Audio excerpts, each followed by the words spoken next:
میں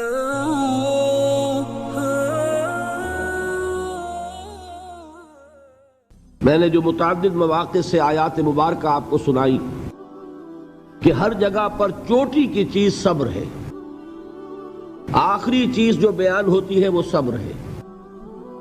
سورۃ العصر میں آخری بات وَتَوَاصَوْا بِالصَّبْرِ یا ایھا الذین آمنوا استعینوا بالصبر والصلاۃ، اے ایمان والو مدد حاصل کرو صبر سے اور نماز سے۔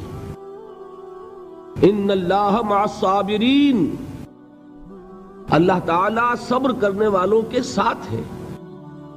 اور پھر آگے چل کر وبشر الصابرین الذین اذا اصابتهم مصیبۃ قالوا انا للہ وانا الیہ راجعون، اے نبی بشارت دیجئے، خوشخبری دیجئے ان صبر کرنے والوں کو کہ جن پر جب بھی کوئی تکلیف یا مصیبت نازل ہوتی ہے تو وہ کہتے ہیں کہ ہم اللہ ہی کے ہیں اور اللہ ہی کی طرف ہمیں لوٹ جانا ہے۔ صبر کا مفہوم ہے اپنے آپ کو تھامنا، روکنا، برداشت کرنا، تحمل کرنا، اور جو بھی اپنا ایک طے شدہ مقصد ہے کسی بھی مخالفت سے بددل ہوئے بغیر، کسی بھی تکلیف یا مصیبت سے ہراساں ہوئے بغیر اس کی طرف پیش قدمی کیے چلے جانا۔ بڑی سخت سردی پڑ رہی ہے، فجر کا وقت ہے، گرم پانی کا اہتمام نہیں ہے، اب اس وقت فجر کی نماز کے لیے اٹھنا، ٹھنڈا پانی اگر ہے تو وضو تو کرنا ہوگا، اس ٹھنڈے پانی سے وضو کرنا، اس وقت لحاف سے نکلنا ہی بہت مشکل، ٹھنڈے پانی سے وضو کرنا اور مصیبت۔ یہ جب تک انسان میں صبر کا مادہ نہ ہوگا ممکن ہی نہیں۔ اس کو کہیں گے صبر علی الطاعہ، اطاعت پر صبر کرنا۔ ناگواری محسوس ہو رہی ہے لیکن اس ناگواری کو برداشت کرتے ہوئے انسان اللہ کے حکم کے اوپر جمع رہے، اللہ کے حکم پر عمل کرے۔ یہ کیا ہے؟ یہ صبر ہے۔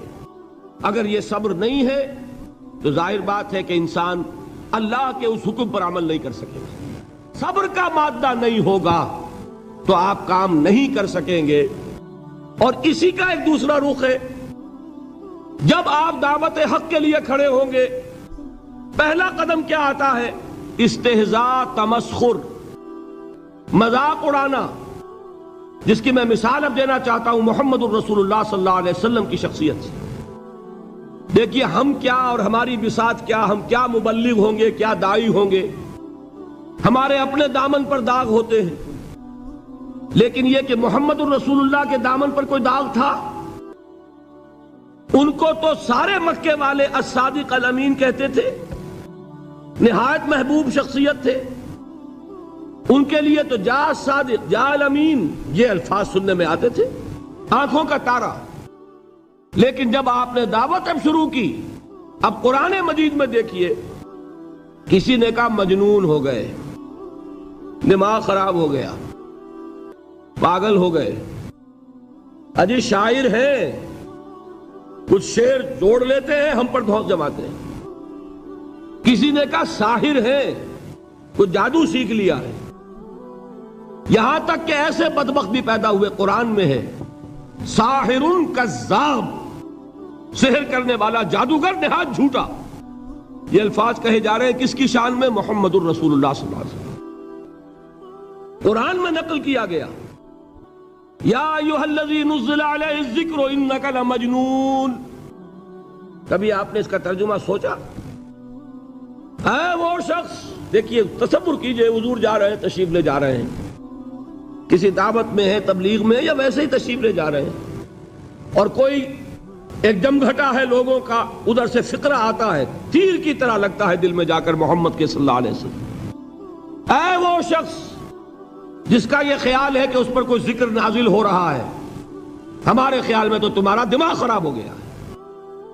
یا ایھا الذی نزل علیہ الذکر انک لمجنون، کہا کہ نہیں کہا؟ اور یہ نہ سمجھیے کہ حضور صلی اللہ علیہ وسلم کے قلب مبارک کو تکلیف نہیں ہوتی تھی، میں قرآن سے ثابت کروں گا، میں کہیں کوئی کہانیاں بیان نہیں کرنا چاہتا. قرآن نے کہا ہے وَلَقَدْ نَعْلَمُ أَنَّكَ يَضِيقُ صَدْرُكَ بِمَا يَقُولُونَ. اے نبی ہمیں خوب معلوم ہے صلی اللہ علیہ وسلم کہ جو کچھ یہ لوگ کہہ رہے ہیں اس سے آپ کا سینہ بھجتا ہے، یہ جو گھٹن ہوتی ہے، صدمہ ہوتا ہے.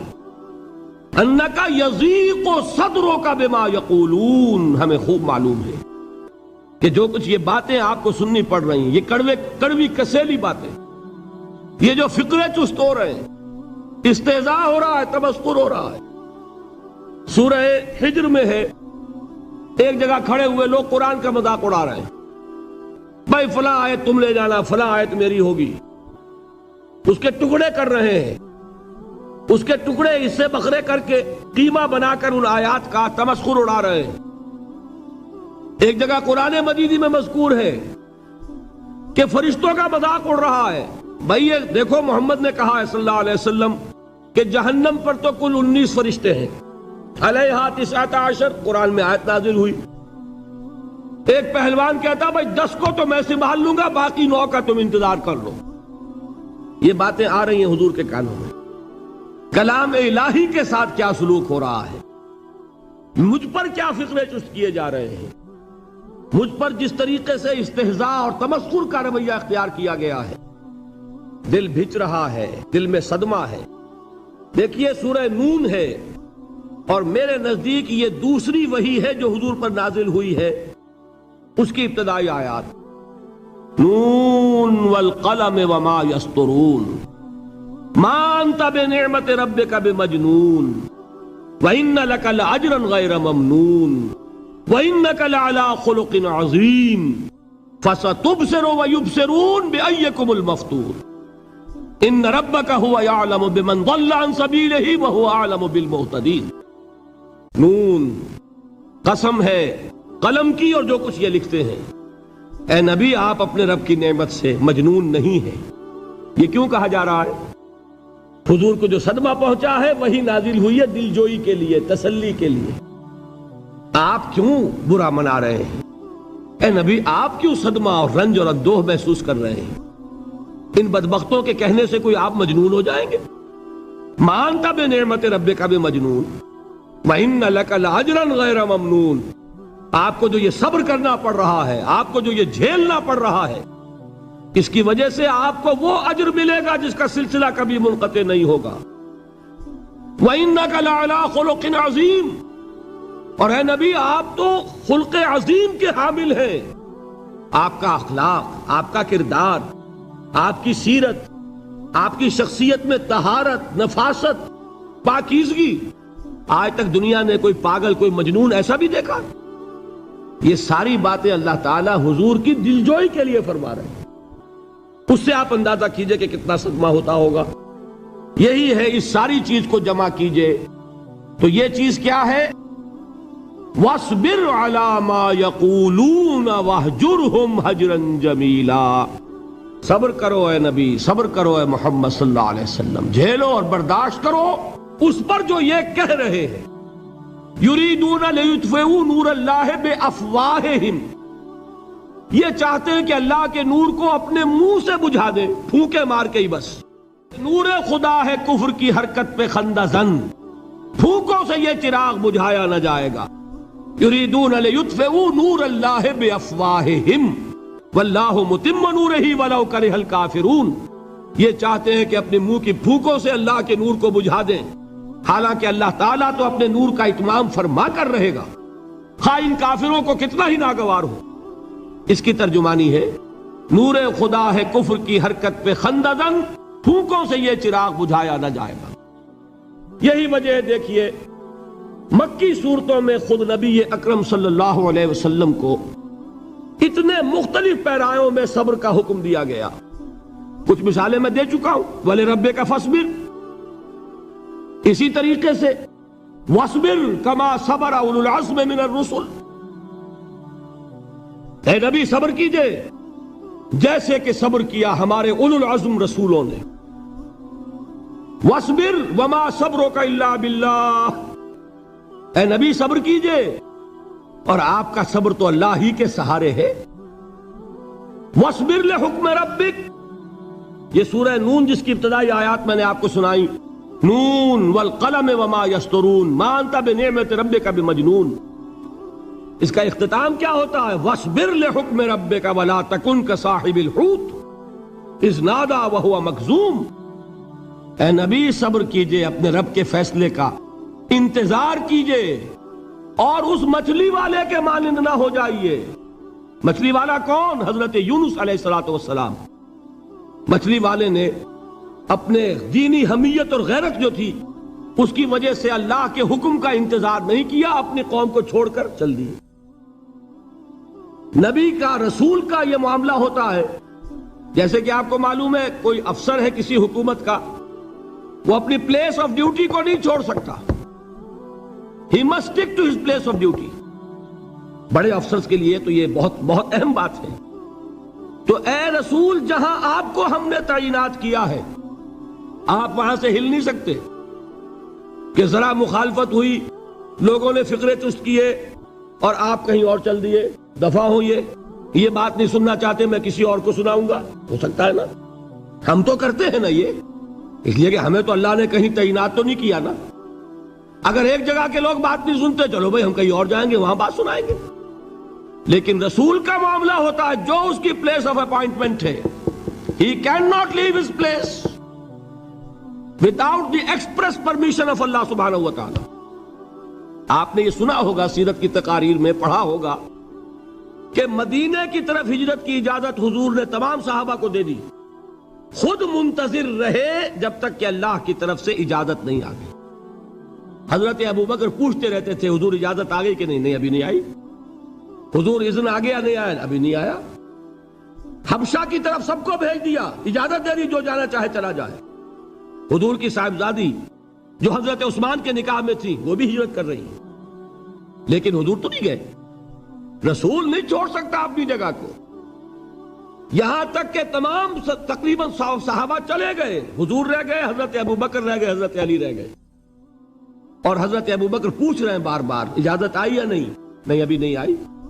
حضرت عائشہ نے واقعہ بیان کیا کہ ایک روز اچانک دوپہر کے وقت ہم نے دیکھا کہ حضور نے اپنے پورے جسم کو ڈھانپا ہوا ہے، چہرے کو بھی کپڑے میں ڈھانکا ہوا ہے اور تشریف لا رہے ہیں.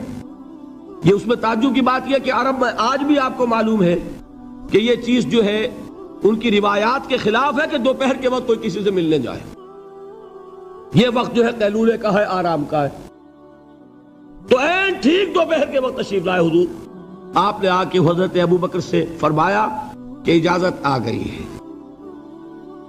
حضرت ابو بکر نے بہت خوش ہو کر ایک بات کہی، حضور میں نے 2 اونٹنیاں تیار کی ہوئی ہیں. یعنی اب آپ وہ تو سوچتے تھے نا شاباش ملے گی کہ میں نے تیاری کی ہوئی ہے. میں نے 2 اونٹنیوں کو خوب کھلا پلا کے فربا کیا ہوا ہے، بڑی توانا ہے تاکہ ہم تیزی کے ساتھ سفر کر سکیں. حضور نے توقف کیا، فرمایا ہاں ٹھیک ہے، 1 اونٹنی میں استعمال کروں گا لیکن میں اس کی قیمت ادا کروں گا. حضرت ابو بکر کی آنکھوں میں آنسو آ گئے. روتے ہوئے کہا حضور مجھ سے یہ مغایرت، کیا یہ جان اور مال کسی اور کے لیے ہے؟ آپ مجھ سے بھی کہہ رہے ہیں میری اونٹنی جو ہے وہ بھی بلا معاوضہ آپ قبول نہیں فرما رہے. یہ ہے محمد الرسول اللہ کی غیرت اور حمیت کا معاملہ. اب دیکھیے ایک بات عجیب ہے، یہ ربط اپنے ذہن میں رکھیے. اللہ تو صبر کی تلقین کر رہا ہے اپنے رسول کو، اور رسول یہی تلقین کر رہے ہیں اپنے صحابہ کو. صبر کرو، جھیلو، برداشت کرو، ہاتھ مت اٹھانا، کوئی جوابی کارروائی نہیں ہوگی، بلکہ اپنے اوپر جھیلو جو کچھ جھیلنا ہے، ڈٹے رہو، پیچھے مت ہٹنا، یہ صبر ہے. لیکن ہاتھ اٹھانے کی اجازت نہیں. چنانچہ اب ذرا چشم تصور سے دیکھیے، ابو جہل اس نے جو بدترین روش اختیار کی، وہ ایک خاندان تھا حضرت یاسر، ان کی اہلیہ حضرت سمیہ اور ان کے فرزند حضرت عمار رضی اللہ تعالی عنہم. یہ غلام نہیں تھے. حضرت سمیہ تو کنیز تھیں لیکن یاسر غلام نہیں تھے. ان کی کہانی یہ ہے، واقعہ یہ ہے کہ یہ بہت نیک آدمی تھے یاسر، یمن کے باشندے. انہیں کو خواب میں بشارت ہوئی کہ نبی کا ظہور ہونے والا ہے مکے میں، جاؤ شاید ان کے قدموں تک پہنچ جاؤ. یہ یمن سے ترک وطن کر کے مکے آ گئے. ابو جہل کا ایک چچا تھا، بہت شریف النفس انسان، اس کے ساتھ معاہدہ کیا حلیف بن کر، اور وہ مکے میں رہنے لگے. اس لیے کہ یہ نوٹ کر لیجئے، مکہ اس وقت ایک قبیلے کا شہر تھا، صرف قریش. یا قرشی رہ سکتا تھا وہاں، یا قرشی کا حلیف، کہ اگر تو کسی قرشی نے آپ کو امان دی ہوئی ہے تو آپ رہ سکتے ہیں مکے میں، ورنہ نہیں. یا تیسرے قرشی کا غلام، غلام تو ملکیت ہی ہے اس کی، جیسے بھیڑ بکری ہے کسی قرشی کی، اسی طرح اس کے غلام ہے. یہ 3 کیٹیگریز تھی انسانوں کی مکے میں. اسی کو نوٹ کیجئے کہ جو بیچارے غلام تھے وہ سب سے زیادہ ستائے گئے، اس لیے کہ غلاموں کے تو حقوق ہی کوئی نہیں تھے. بلال غلام تھے، ابو فقی غلام تھے، زنیرہ ایک کنیز تھی. ان کو جو ماریں پڑی ہیں اس کا آپ کو معلوم ہے. حضرت بلال کے ساتھ جو کچھ امیہ ابن خلف نے کیا، کہ جس طریقے سے کہ حیوانوں کی لاشیں جو ہے کھینچ کر گھسیٹ کر لے جائی جاتی ہیں، ان کی گردن میں رسی ڈال کر گھسیٹتے، اسی طریقے سے حضرت بلال کے گردن میں رسی ڈال کر ٹھیک دوپہر کے وقت مکے کی سنگلاخ گلیوں کے اندر گھسیٹا جاتا تھا. نیچے زمین جل رہی ہے توے کی طرح، اور ویسا بھی ہوتا تھا کہ چت لٹا دیا، اوپر سے وہ آگ مکے کا، کہ سورج جو ہے ذرا نوٹ کیجئے، آگ برسا رہا، نیچے زمین توے کی طرح جل رہی ہے. اور ایک بھاری سل بھی لا کر جو ہے سر پر رکھ دی، چھاتی پر رکھ دی گئی ہے کہ آواز نہیں نکل رہی، جھاگ نکل رہے منہ سے. لیکن اس حال میں بھی احد احد احد، ایک ایک اللہ، قل هو اللہ احد، الفاظ نکل رہے. یہ ہے وہ صبر، صبر علی الابتلاء، صبر علی الایذاء. یہ ابتلاء اور ایذاء پر صبر ہے. جھیلو، برداشت کرو، اس توحید پر قائم رہو، محمد کی رسالت کے اقرار کرتے رہو صلی اللہ علیہ وسلم، لیکن ہاتھ نہیں اٹھانا. اب میں آپ کو بتا رہا تھا یہ تو غلام تھے، یہ جو تھے یاسر یہ حلیف تھے، غلام تو نہیں تھے نا. البتہ وہ ابو جہل کے چچا کی کنیز تھی یہ سمیہ، انہوں نے اجازت لے کر ان سے نکاح کر لیا. یہ تو کنیز رہیں گی. بیٹا جو ہوا وہ بھی ایک طرح سے، جب کنیز زیادہ ہے تو غلام ہو گیا، عمار ابن یاسر. وہ جو شخص تھا بہت شریف النفس ابو جہل کا چچا، وہ مر گیا. اب ابو جہل جو ہے اس خاندان کا سربراہ ہے، لہذا یہ تینوں جو افراد ہیں وہ اس کے رحم و کرم پر ہیں. یاسر کو بھی پروٹیکشن اگر ہے تو ابو جہل کی ہے، ابو جہل جو چاہے کرے. اور سمیہ تو کنیز ہے ہی، اس کا تو کوئی حق ہے ہی نہیں، جو چاہے کرے. اور عمار ان دونوں کا بیٹا ہے، لہذا بدترین معاملہ کیا ابو جہل نے ان 3 افراد کے ساتھ. حضرت سمیہ کے ساتھ جو کچھ کیا گیا ہے آپ اس کا تصور نہیں کر سکتے. بالآخر جو شہید کیا ہے حضرت سمیہ کو، ایذائیں دے دے کے، سسکا سسکا کے، ان کے جسم کے نازک حصوں کو جلا کے، داغ دے کر. کہتا کیا تھا؟ ایک دفعہ کہہ دو کہ میرا جو یہ بت ہے یہ بھی الہ ہے، مان لو میں چھوڑ دوں گا. تنگ آ گیا، کسی طریقے سے ایک دفعہ کہہ دو پھر میں چھوڑ دوں گا. لیکن یہ میاں بیوی حضرت یاسر اور حضرت سمیہ رضی اللہ تعالی عنہما، یہ ہے ثبات، یہ ہے صبر، یہ ہے استقلال. ایک مرتبہ بھی کہنے کے لیے تیار نہیں ہوئے، جو چاہو کر لو، اب ہم تو اس سے پیچھے نہیں ہٹیں گے. تنگ آ کر اس نے حضرت سمیہ کی تو شرمگاہ میں برچھا مارا ہے اور شہید کیا. حضرت یاسر کے بارے میں ایک روایت یہ ہے، ستا ستا کے، تنگ کر کر کے، آخر کار جو ختم کیا انہیں شہید کیا کس طرح؟ 4 سانڈ اونٹ جوان، ان سے رسے باندھے، ایک رسے سے ایک بازو باندھا، دوسرے سے دوسرا بازو باندھا، تیسرے سے ایک ٹانگ باندھی، چوتھے سے دوسری ٹانگ باندھی، اور چاروں کو دوڑایا ہے کہ جسم کے پرخچے اڑ گئے. اس وقت سامنے سے حضور گزرتے تھے جبکہ آل یاسر کے ساتھ یہ معاملہ ہو رہا ہے. کیا فرماتے تھے؟ اسبروا یا آل یاسر فإن موعدکم الجنہ، اے یاسر کے گھر والوں صبر کرو، جھیلو، اس لیے کہ تمہارے وعدے کی جگہ جنت ہے۔ اللہ تعالیٰ ادھر آنکھ بند ہوگی ادھر جنت میں تمہارا داخلہ ہو جائے گا۔ یہ ہے تواصوا بالصبر، والعصر ان الانسان لفی خسر۔ یہ تواصوا بالصبر پر کون عمل کر رہا ہے؟ محمد الرسول اللہ صلی اللہ علیہ وسلم۔ دے تو بھی محمد کی صداقت کی گواہی۔ یہ صداقت کی گواہی دیتے ہوئے انہوں نے اپنی جانیں دے دی۔ 4 سے لے کر 12 تک 8 برس، اس کو کہتے ہیں پرسیکیوشن، فزیکل پرسیکیوشن، تشدد، مار پیٹ، جلانا، دہتے ہوئے انگاروں پر لٹانا، فاقے رکھنا، بھوکے رکھنا، ان کو ڈال دی گئی زنجیریں، گھروں میں بند کر دیا گیا نوجوانوں کو۔ حضرت عثمان کو چچا نے ان کے ایک چٹائی کے اندر لپیٹا اور دھونی دے دی، دم گھٹ رہا ہے، جان نکل رہی ہے۔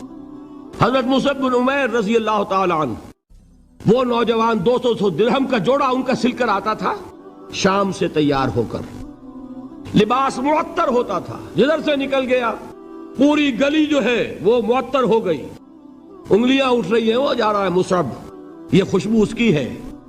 اس مصعب کے ساتھ کیا سلوک کیا؟ باپ تو مر چکا تھا، ماں نے پالا تھا، دولت بہت چھوڑ کر گیا تھا باپ، لہذا ماں نے بڑے ناز و نام میں پالا، بڑے لاڈ پیار میں، 200 درہم کا جوڑا تیار ہو رہا ہے۔ لیکن یہ کہ آپ کو معلوم ہے عرب کے اس معاشرے میں عورت کی کوئی حیثیت نہیں تھی، ماں کا اختیار نہیں تھا، چچا تھا آپ سربراہ خاندان کا۔ چچا نے کہا مصعب اگر تم نے اپنے باپ کا دین چھوڑ دیا ہے تو باپ کی دولت پر بھی تمہارا کوئی حق نہیں ہے، نکل جاؤ گھر سے۔ اس نے یہ سوچا تھا کہ مصعب کے ہوش ٹھکانے آ جائیں گے، دن میں تارے نظر آ جائیں گے، ناز و نام میں پلا ہوا گھر سے نکل کے جائے گا کہاں؟ یہ سارا نشہ جو ہے توحید کا یہ ہرن ہو جائے گا۔ حضرت مصعب کا جواب بالکل برعکس تھا، اچھا ٹھیک ہے چچا جان، میں گھر چھوڑتا ہوں۔ وہی بات جو کبھی کہی تھی ابراہیم نے، باپ نے کیا کہا تھا؟ واجرنی ملیہ، جاؤ چلے جاؤ، دفع ہو جاؤ میری نگاہوں سے۔ حضرت ابراہیم نے کیا جواب دیا تھا؟ سلام علیک ساستغفر لک ربی انہ کان بی حفیہ۔ اچھا ابا جان، آپ کا حکم یہی ہے تو میں چلتا ہوں، آپ پر سلامتی ہو، میرا رب مجھ پر بڑا مہربان ہے، میں اس سے آپ کے لیے استغفار کروں گا۔ جلدی، یہی جو ہے حضرت ابراہیمی کی نسل ہے نا قریش۔ آج ابراہیم کے ایک بیٹے کے ساتھ وہی معاملہ ہو رہا ہے مصعب کے ساتھ، اور مصعب چلنے کے لیے تیار ہو گئے۔ چچا نے سوچا، میں سمجھتا تھا کہ ہوش ٹھکانے آ جائیں گے، یہ تو تیار ہو گیا نکلنے کے لیے۔ غصے میں آ کے اگلی بات کہی، یہ کپڑے جو پہنے ہوئے تم نے یہ بھی اسی مشرک باپ کی کمائی کے ہیں، اتارو ان کو۔ وہیں کپڑے اتارے، مادر زاد برہنہ گھر سے نکالے گئے۔ ماں کے پاس پہنچے، ماں نے آنکھوں پر ہاتھ رکھے، مصعب کیا ہوا؟ ماں سے کہتے ہیں کہ ماں میں موحد ہو گیا، اور وہاں سے گئے، پھر حضور کی خدمت میں کپڑے کہیں سے مانگے ہوں گے۔ یہ مصعب ہیں 200 درہم کا جوڑا پہننے والے۔ جب حضور پر مدینے کے 12 افراد ایمان لائے تھے، بیعت عقبہ اولیٰ ہوئی، انہوں نے کہا کہ حضور ہمیں کوئی شخص اپنا ایسا شاگرد دیجئے جو ہمیں قرآن پڑھا سکے۔ حضور نے حکم دیا مصعب جاؤ، اب مدینے جاؤ، یثرب جاؤ، یثرب والوں کو قرآن پڑھاؤ، انہیں تبلیغ کرو۔ مصعب گئے ہیں وہاں، 1 سال کی کمائی 75 افراد لا کر حضور کے جھولی میں اگلے سال ڈال دیے کہ حضور یہ میری 1 سال کی کمائی ہے، 72 مرد 3 عورتیں۔ بہرحال وہ مصعب بن عمیر ہیں جو غزوہ احد میں شہید ہوئے، اور جب شہید ہوئے تو ان کے جسم پر صرف ایک چادر تھی۔ یہی چیزیں ہیں اصل میں کہ جو ہمارے دلوں کو منور کرنے والی ہیں نور ایمان سے۔ وہ علم بردار تھے غزوہ احد میں، جھنڈا مسلمانوں کا ان کے پاس تھا۔ ایک ہاتھ پر ایک شانے پر وار پڑا، ہاتھ کٹ گیا، دوسرے سے تھاما، دوسرے پہ کٹ گیا، اب دونوں حصوں کے بچے ہوئے ٹکڑوں سے جھنڈے کو تھاما، گرنے نہیں دیا، یہاں تک کہ شہید ہو گئے۔ گرے ہیں تو جھنڈا گرا ہے۔ شکل میں حضور سے بہت مشابہ تھے، خبر اڑ گئی کہ محمد شہید ہو گئے صلی اللہ علیہ وسلم۔ یہ مصعب بن عمیر کا واقعہ ہے۔ جب ان کو اب دفن کرنے کا وقت آیا، اور شہید کے لیے کفن جو ہے اس کا وہی لباس ہوتا ہے جو شہادت کے وقت ہو، حضور کے سامنے ایک پرابلم پیش کیا گیا، حضور مصعب کے جسم پر تو ایک چادر تھی، اور وہ چادر بھی اتنی چھوٹی ہے، یعنی 2 گز کی چادر بھی نہیں ہے۔ اس سے اگر سر ڈھانپتے ہیں مصعب کا تو پیر کھل جاتے ہیں، پیر ڈھانپتے ہیں تو سر کھلتا ہے، کیا کریں؟ حضور نے فرمایا سر ڈھانپ دو چادر سے اور پیروں پر گھاس ڈال دو۔ یہ آخری لباس ہے جو محمد کے اس دیوانے کو اس دنیا سے رخصت ہوتے ہوئے ملا ہے، جس کا 200 درہم کا جوڑا چلتا تھا۔ یہ ہے صبر۔ برداشت کیا کہ نہیں کیا؟ یہ خباب بن الارت پیشے کے لحاظ سے لوہار تھے۔ سوچئے ایک زندہ انسان کو دہتے ہوئے انگاروں پر لٹایا جا رہا ہے، ان انگاروں سے کھال جلی، کمر کی چربی پگھلی، اس پگھلنے والی چربی سے وہ انگارے ٹھنڈے پڑے۔ یہ سب کچھ جھیل رہا ایک شخص۔ سوچنے والوں نے سوچا نہیں ہوگا کیا جرم تھا ان کا؟ تو بڑا شریف آدمی ہے، بہت اچھا کاریگر ہے، وقت پر کام دیتا ہے، مناسب اجرت لیتا ہے، یہ کیا ہوا؟ یہ کوئی جرم نہیں، جرم صرف ایک ہے، ایک اللہ کو مانتا ہے اور محمد کے دامن سے وابستہ ہے صلی اللہ علیہ وسلم۔ فاستعینوا بالصبر والصلاۃ، مدد حاصل کرو کس سے؟ صبر سے اور نماز سے۔ ان اللہ مع الصابرین، جان لو کہ اللہ تعالیٰ صبر کرنے والوں کے ساتھ ہے۔ وَلَا تَقُولُوا لِمَنْ يُقْتَلُ فِي سَبِيلِ اللَّهِ أَمْوَاتٌ، اور ہرگز نہ کہو اسے جو اللہ کی راہ میں قتل ہو جائے کہ وہ مردہ ہے۔ بَلْ أَحْيَاءٌ وَلَكِنْ لَا تَشْعُرُونَ، نہیں، وہ زندہ ہے لیکن تمہیں ان کا شعور نہیں ہے۔ اور سنیے اب یہ آیت اہم ترین ہے صبر کے موضوع پر۔ وَلَنَبْلُوَنَّكُمْ بِشَيْءٍ مِّنَ الْخَوْفِ وَالْجُوعِ وَنَقْصٍ مِّنَ الْأَمْوَالِ وَالْأَنفُسِ وَالثَّمَرَاتِ وَبَشِّرِ الصَّابِرِينَ، اور دیکھو ہم تمہیں آزمائیں گے۔ وَلَنَبْلُوَنَّكُمْ، ہم لازماً آزمائیں گے تمہیں، بِشَيْءٍ مِّنَ الْخَوْفِ، خوف کی کیفیت طاری کر کے، والجوع، بھوک، فقر اور فاقہ، ونقص من الاموال، مالی نقصان، والانفس، جانی نقصان، والثمرات، اور ثمرات، پھلوں اور میووں کا نقصان۔ میرے نزدیک یہاں پر ثمرات کا مفہوم ایک اور بھی ہے۔ ایک تو صاف تھا کھجور کی فصل تیار ہے، غزوہ تبوک جانے کا حکم مل گیا، کون اتارے گا؟ اور کھجور وقت پر اتری نہیں، برباد ہو جائے گی۔ یہ ہو رہا ہے نا میووں کا نقصان۔ اور میرے نزدیک یہاں یہ بھی ہے، بسا اوقات بہت سی محنتوں کا نتیجہ انسان دیکھتا ہے کہ ضائع چلا گیا، میں نے 10 سال محنت کی، حاصل کوئی نہیں نکلا۔ یہ ثمرات کیا ہیں؟ محنتیں، محنتوں کے ثمرات کا ضیاع۔ کوشش آپ نے کی، قسمت کی خوبی دیکھیے، ٹوٹی کہاں کمن، 2-4 ہاتھ جب کے لبے بام رہ گئے۔ Be prepared. ایک شاعر کے یہ اشعار ہیں، یہ فصل امیدوں کی ہمدم، اس بار بھی غارت جائے گی، سب محنت صبحوں شاموں کی اب کے بھی اکارت جائے گی۔ میرے نزدیک یہ ثمرات کا جو لفظ یہاں آیا ہے، وَنَقْصٍ مِّنَ الْأَمْوَالِ وَالْأَنفُسِ وَالثَّمَرَاتِ، سب محنت صبحوں شاموں کی اب کے بھی اکارت جائے گی۔ دھرتی کے کونوں کھدروں میں پھر اپنے لہو کی کھاد بھرو، پھر مٹی سینچو اشکوں سے، پھر اگلی رت کی فکر کرو، پھر اگلی رت کی فکر کرو، جب پھر ایک بار اجڑنا ہے۔ ایک فصل پکی تو بھر پایا، تب تک تو یہی کچھ کرنا ہے۔ ایک مقصد ہے سامنے، انقلاب برپا کرنا ہے۔ ایک کوشش ناکام ہو جائے کوئی پرواہ نہیں، نیکسٹ، پھر تیار رہو ناکامی کے لیے۔ ایسا نہ ہو جو انگریزی میں کہتے ہیں hope for the best but be prepared for the worst. ایسا نہ ہو کہ دوسری مرتبہ ناکام ہو کے بددل ہو جاؤ، تمہاری ہمتیں جواب دے جائیں، نہیں، پہلے سے تیار رہو کہ دوسری مرتبہ بھی ناکامی آئے تو آئے، لیکن جب تک کہ کامیابی حاصل نہیں ہوتی ہمیں یہ کام کیے چلے جانا ہے۔ دیکھیے سیرت میں آیا کہ نہیں یہ واقعہ؟ بدر میں مسلمانوں کو فتح ہوئی تو احد میں زک پہنچی کہ نہیں؟ 70 صحابہ شہید ہوئے کہ نہیں؟ اگر ان کی ہمتیں جواب دے جاتی تو گاڑی کیسے چلتی آگے؟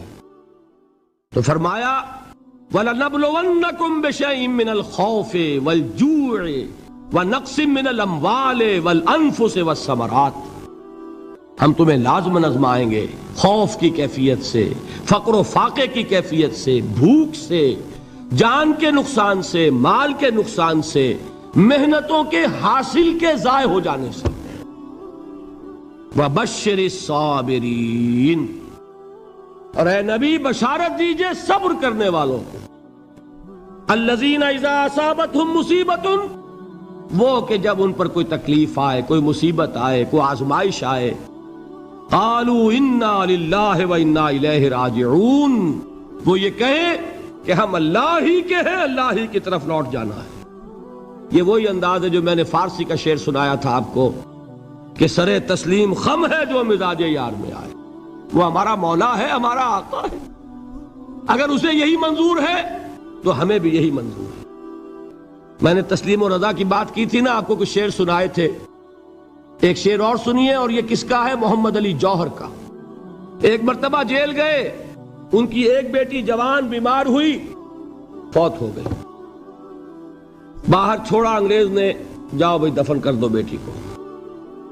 دوسری مرتبہ جیل گئے، دوسری جوان بیٹی اسی مرض میں مبتلا ہوئی، اب یہ جیل میں ہے، خبر پہنچی کہ دوسری بیٹی کے اوپر بھی اسی مرض کا حملہ ہوا ہے۔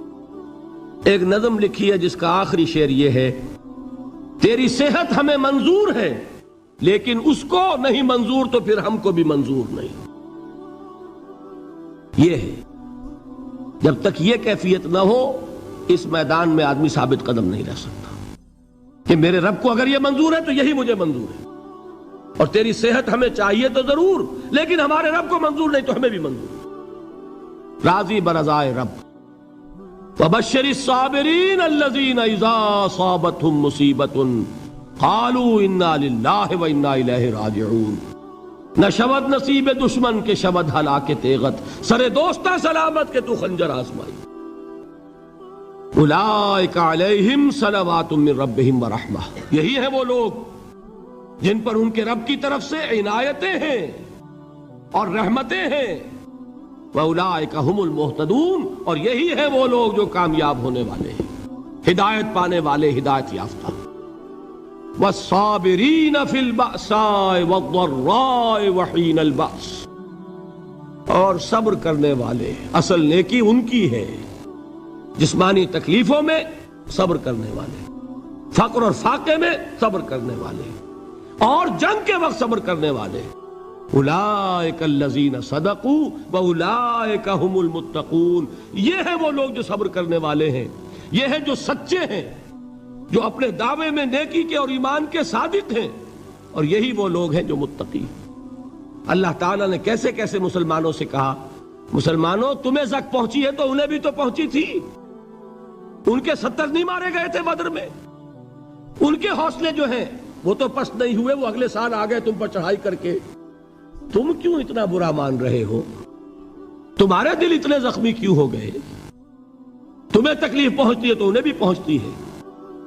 اپنی غیرت جو ہے ہمیں ذرا اس کا جائزہ لینا چاہیے۔ لوگ باطل نظریات کے لیے کتنی قربانیاں دے رہے ہیں، لوگ باطل چیزوں کے فروغ کے لیے کتنی محنتیں کر رہے ہیں۔ جیسا کہ میں نے ابھی کہا تھا، اسی غیرت کو چیلنج کرنے کے لیے، ذرا آپ کی حمیت دینی کو جوش دلانے کے لیے، قادیانی نوجوان کتنی تعداد میں اپنے آپ کو دین کے لیے وقف کرتا ہے، اور آپ کتنے نوجوان ہیں جو اپنے آپ کو دین کے لیے وقف کر دیں، اور ہوں وہ کھاتے پیتے گھرانوں کے لوگ۔ یہ نہیں ہے کہ اگر کوئی اور کام نہیں کر سکتا تو پھر یہ ہے کہ وہ دین کے کام میں لگ جائے۔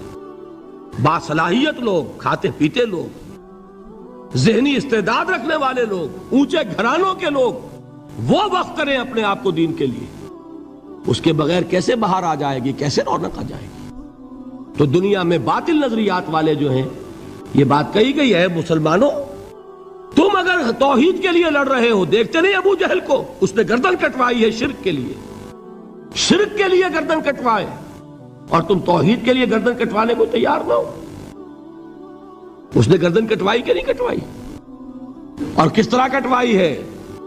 چونکہ بڑا متکبر قسم کا، فرعون قسم کا شخص تھا، جب گردن کاٹنے لگے تو کہتا ہے ذرا نیچے سے کاٹنا تاکہ جب تم نیزے کے اوپر چڑھاؤ میرے سر کو تو اونچا نظر آئے، معلوم ہو سردار کا سر ہے۔ وہ بدبخت مرتے ہوئے بھی جو اس کی یہ کیفیت تھی نا، اس کو ذہن میں رکھیے۔ تو یہ اس لوگوں نے قربانیاں دی، جانیں دی، تو فرمایا اگر تم ان سے زیادہ قربانی نہیں دو گے، یہ جو نوٹ کر لیجئے اس کو، مجرد اگر حق کو غالب کرنا اللہ کے ذمے ہو تو آنے واحد میں غالب کر دے گا، تمہیں تکلیف ہی دینے کی ضرورت نہیں۔ سمجھ رہے؟ کیا اللہ کے مقابلے میں کوئی باطل کی طاقت ٹھہر سکتی ہے؟ یہ تمہارے ایمان کا امتحان ہے، یہ تمہارے خلوص کی آزمائش ہے، یہ تمہارے امتحان کا ثبوت درکار ہے کہ اللہ تعالیٰ دیکھنا چاہتا ہے تم اس کے لیے اپنی جانیں قربان کرنے کو تیار ہو کہ نہیں، تم اس کے لیے تن من دھن لگانے کو تیار ہو کہ نہیں۔ اور یہ جان لو کہ اگر کفار اور مشرکین اور ملحدین اور باطل نظریات والے وہ جو کچھ قربانیاں اپنے باطل نظریات کے لیے دے رہے ہیں، ان سے زیادہ اگر تم نہیں دو گے تو حق غالب نہیں ہوگا۔ انہوں نے جو صبر کیا ہے اپنے باطل نظریات پر، اگر تم اس سے زیادہ صبر کا ثبوت نہیں دو گے اپنے اس حق پر تو حق غالب نہیں ہوگا۔ اس لیے فرمایا یا ایھا الذین آمنوا اصبروا وصابروا، نہ صرف یہ کہ صبر کرو بلکہ صبر میں اپنے دشمنوں سے آگے نکلو، ان کے صبر سے بڑھ کر صبر کرو۔ وَرَابِطُوا، مرابطہ کہتے ہیں چوکس رہنا، ہوشیار، پہرا دو، ایسا نہ ہو کہ دشمن جو ہے غفلت میں تمہارے اوپر کوئی حملہ جو ہے کر بیٹھے۔ وَاتَّقُوا اللَّهَ، اور اللہ کا تقوی اختیار کرو، لعلکم تفلحون، تاکہ تم فلاح پاؤ۔ یہ ہے حضرات تواصوا بالصبر۔